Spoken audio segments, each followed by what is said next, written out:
America में बैठे बैठे कांग्रेस सांसद राहुल गांधी ने आरक्षण को लेकर जो प्लान बताया वो सुनकर लखनऊ में बैठी उत्तर प्रदेश की पूर्व मुख्यमंत्री मायावती भड़क उठी। उन्होंने राहुल गांधी पर तिलमिलाते हुए सोशल मीडिया पर एक साथ 5 पोस्ट ठोक डाले। बसपा सुप्रीमो ने कांग्रेस पर आरक्षण विरोधी आरोप लगाते हुए लिखा, केंद्र में काफी लंबे समय तक सत्ता में रहते हुए कांग्रेस पार्टी की सरकार ने ओबीसी आरक्षण को लागू नहीं किया और न ही देश में जातीय जनगणना कराने वाली यह पार्टी अब इसकी आड़ में सत्ता में आने के सपने देख रही है। इनके इस नाटक से सचेत रहें जो आगे कभी भी जातीय जनगणना नहीं करा पाएगी। मायावती ने अगले पोस्ट में सीधा राहुल गांधी का नाम लेकर कहा, अब कांग्रेस पार्टी के सर्वे सर्वा श्री राहुल गांधी के इस नाटक से भी सतर्क रहें, जिसमें उन्होंने विदेश में ये कहा है कि भारत जब बेहतर स्थिति में होगा तो हम SC, ST, OBC का आरक्षण खत्म कर देंगे। इससे स्पष्ट है कि कांग्रेस वर्षों से इनके आरक्षण को खत्म करने के षड्यंत्र में लगी है। बसपा अध्यक्ष ने इसके आगे राहुल गांधी से लोगों को सावधान रहने की अपील कर दी। बोली, इन वर्गों के लोग कांग्रेस नेता श्री राहुल गांधी के दिए गए इस घातक बयान से सावधान रहें, क्योंकि यह पार्टी केंद्र की सत्ता में आते ही अपने इस बयान की आड़ में इनका आरक्षण जरूर खत्म कर देगी। ये लोग संविधान व आरक्षण बचाने का नाटक करने वाली इस पार्टी से जरूर सजग रहें। कांग्रेस की सोच पर सवाल उठाते हुए मायावती ने ये भी कहा, जबकि सच्चाई में कांग्रेस शुरू से ही आरक्षण विरोधी सोच की रही है। केंद्र में रही इनकी सरकार में जब इनका आरक्षण का कोटा पूरा नहीं किया गया, तब इस पार्टी ने इनको इंसाफ न मिलने की वजह से ही बाबा साहेब डॉक्टर भीमराव अंबेडकर ने कानून मंत्री पद से इस्तीफा दे दिया था। लोग सावधान रहें।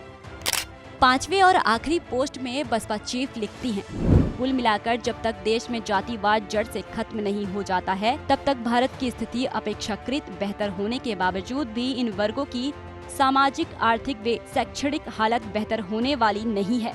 अतः जातिवाद के समूल नष्ट होने तक आरक्षण की सही संवैधानिक व्यवस्था जारी रहना जरूरी।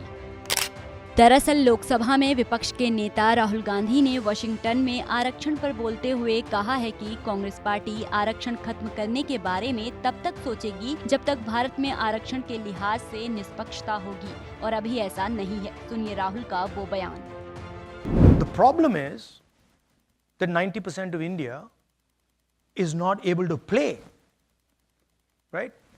Go through the list of every single business leader in India, and I've done it. Show me the tribal name, show me the Dalit name, show me the OBC name. Out of the top 200, I think there's one OBC. They're 50% of India. So we're not treating the symptom. That's the problem, right? Now, it's not the only tool. There are other tools. But we will think of scrapping reservations when India is a fair place. And India is not a fair place. Now, that creates a problem. Mayawati के आपत्ति जताने पर कांग्रेस का कहना है कि राहुल गांधी की बात मायावती को समझ में नहीं आई। नहीं, शायद उन्हें समझ में नहीं आया मायावती जी को कि क्या बोला है। जब ऐसा देश हो जाए जहां कोई अमीरी, गरीबी, पिछड़ापन, अगड़ापन, सब में सारे भेद समाप्त हो जाएं, तब जाकर हम अपनी नीति बदलेंगे। उससे पहले कैसे बदल सकते हैं? यही तो कहा, उसमें क्या गलत है? फिलहाल राहुल गांधी के आरक्षण वाले बयान पर सियासी बवाल शुरू हो गया है, जिसमें मायावती तो खासी नाराज हैं, क्योंकि वो और उनकी पार्टी आरक्षण के खात्मे के सख्त खिलाफ हैं।